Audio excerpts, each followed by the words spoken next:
up? This is your Friday fix.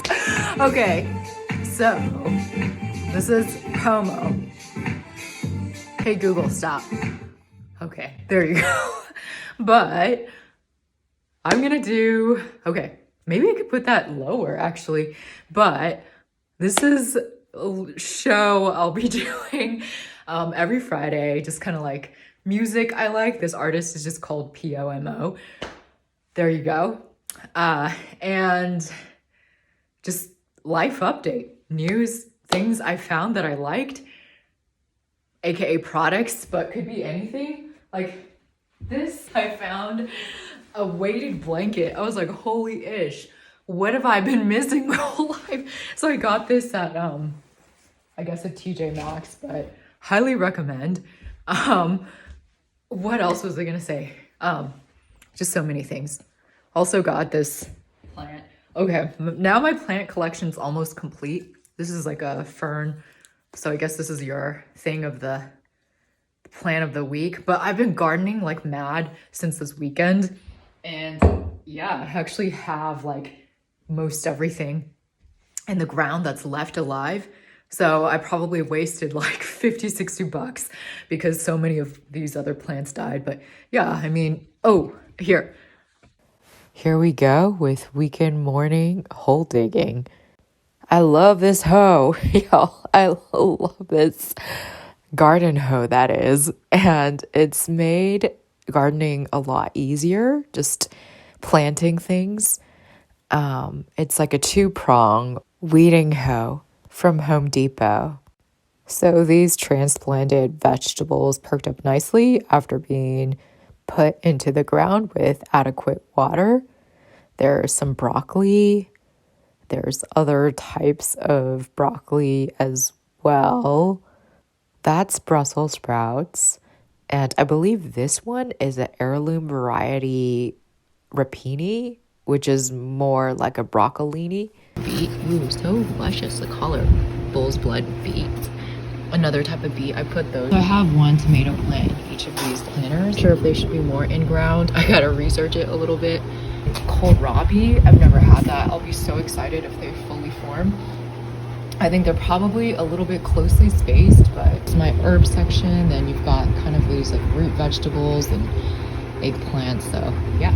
Oh, there was me hacking away at the plants and such.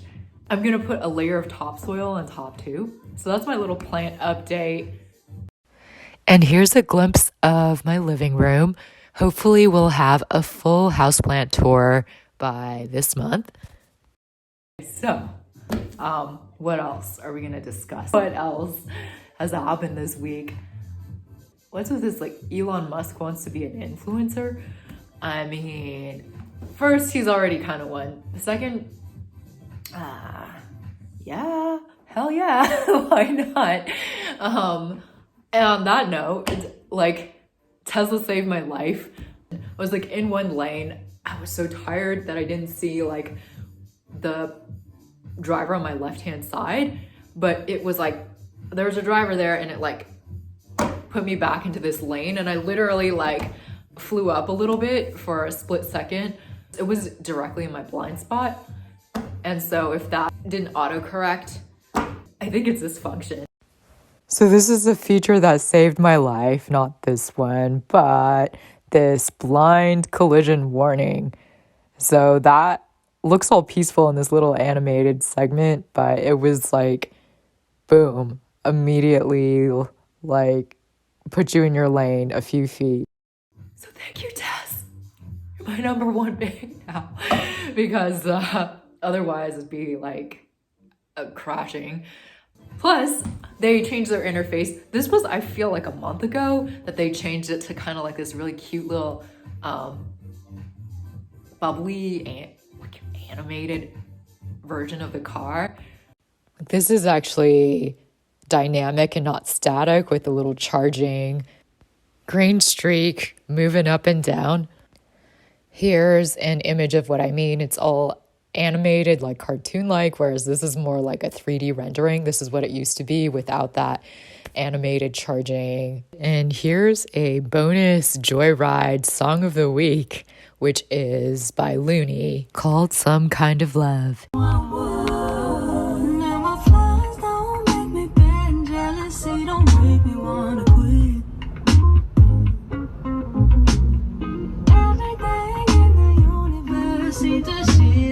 A little bit. I kind of miss the old ones. I'm like, yo, where's the classic format? But now it's like a little animated.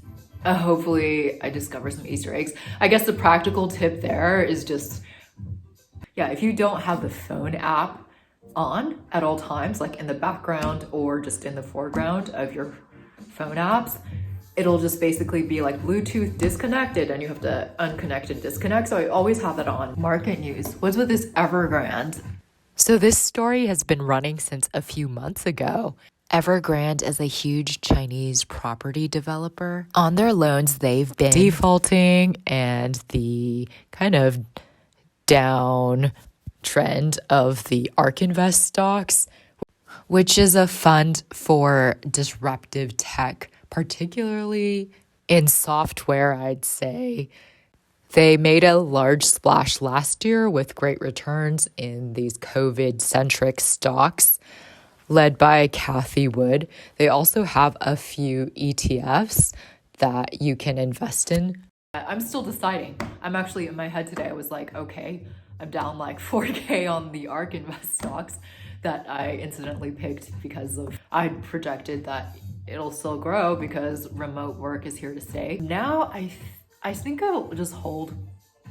I mean, if I take the L, I don't know if it's gonna go up next month. It seems like it might just crater and be steady. But I mean, you only have so many years to be minus 3K all the time for tax loss harvesting.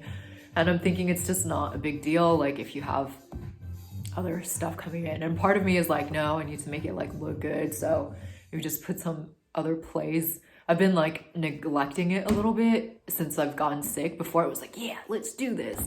Okay, let's go through like self-sabotage. Yeah, I've been thinking about that. I'm like, what is the root of my self-sabotage and procrastination? This is probably something a lot of people think about. And TLDR, I think it all boils down to fear, right? Fear of the unknown, fear of what other people think, fear of